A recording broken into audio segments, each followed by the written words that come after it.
좀 준비해 주시죠. 지금 여당이 추진하는 검찰 폐지 법안의 주요 골자는 검찰청을 폐지하고 행안부 산하에 중대범죄수사청 그리고 법무부 산하에 공소청을 신설하겠다는 겁니다. 그리고 총리실 산하에 국가수사위원회를 신설해서 중수청, 공수처 그리고 경찰 국수본 등을 지휘 통제하겠다는 겁니다. 이 그림을 한번 보십시오. 그러면은 이게 지금 국가수사위원회의 어떤 구성이 굉장히 중요해지는데요. 추천 절차가 국회 선출 4인입니다. 그러면은 집권당에서 최소 2인을 추천하는 구조입니다. 그리고 대통령이 4명을 지명합니다. 그리고 추천위원회에서 3인을 추천하는데요. 추천위원회 구성이 지금 법원행정처장 1인을 제외한 나머지 분들이 다 정부 인사들이에요. 법무부 장관, 행안부 장관, 공소청장, 국무조정실장입니다. 그러면 11명으로 구성된 국가수사위원회에서 최소 9명이 정부 측 우호 인사들로 채워지게 되는 겁니다. 김종민 진술인께 좀 여쭤보겠습니다. 수사의 핵심이 객관성, 독립성, 정치 중립성 뭐 이런 것들입니다. 근데 이 구조라면 지금 집권 세력 의지대로 수사가 전개될 가능성이 높다. 이런 우려들이 나오고 있습니다. 그렇다면은 개혁의 취지나 목적에 오히려 역행하는 거 아니냐 이런 지적들이 나옵니다. 진술인 의견은 어떻습니까? 네, 지금 이 구조로 가게 되면은 현재 지금 검찰청법에 의한 경우보다 훨씬 개약되는 결과가 됩니다.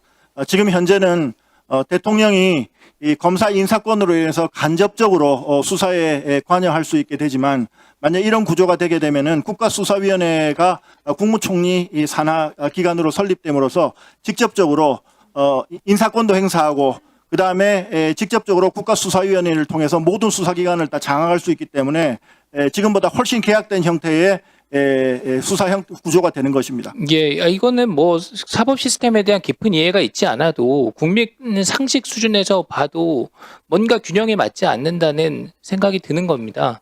PPT 다시 한번 보겠습니다.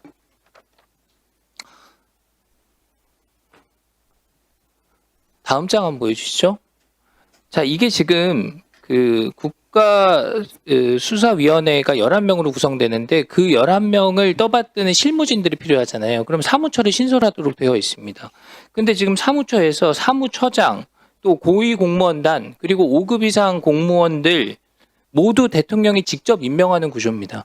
그러면은 위원회 구성도 집권당 의지대로 구성하고 그것을 떠받드는 실무 인원들도 전부 다 대통령이 임명하는 구조면 이게 수사기관의 권력 견제 장치는 어디서 저희가 기대를 할 수 있습니까? 여기에 대해서도 저는 문제의식을 갖고 있는데 동의하십니까?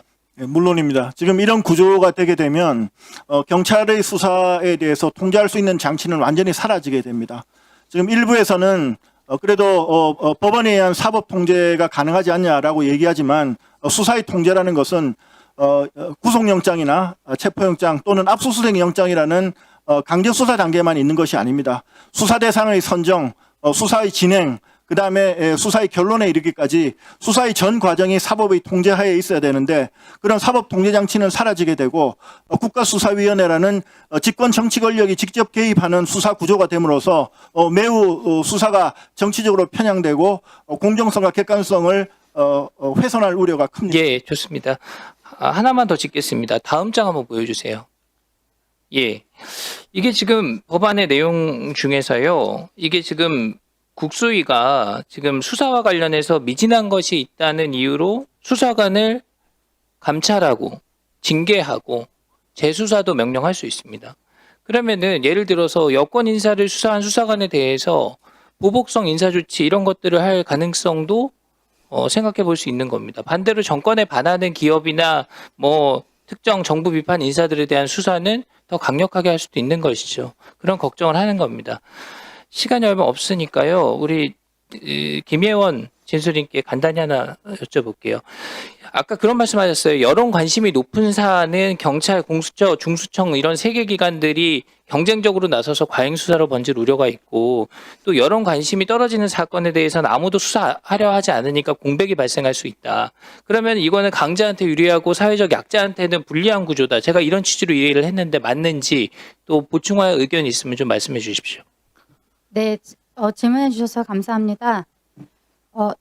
제가 피해자 대리를 주로 하는데 그분들을 만나보면 사회적인 자원이나 정보가 부족한 분들이 대부분이시거든요.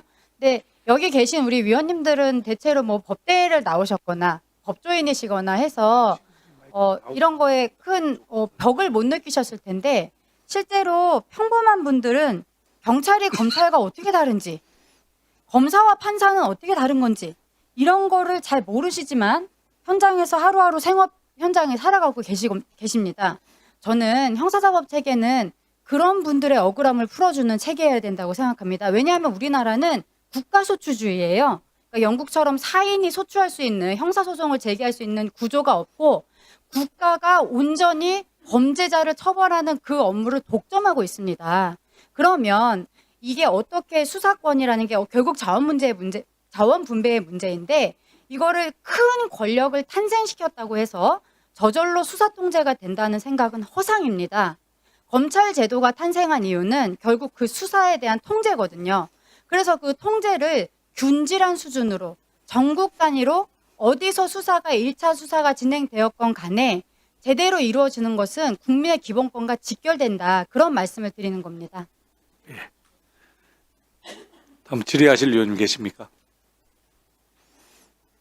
가능하면 여야를 한 번씩 돌아가면서 하겠습니다. 우리 김용민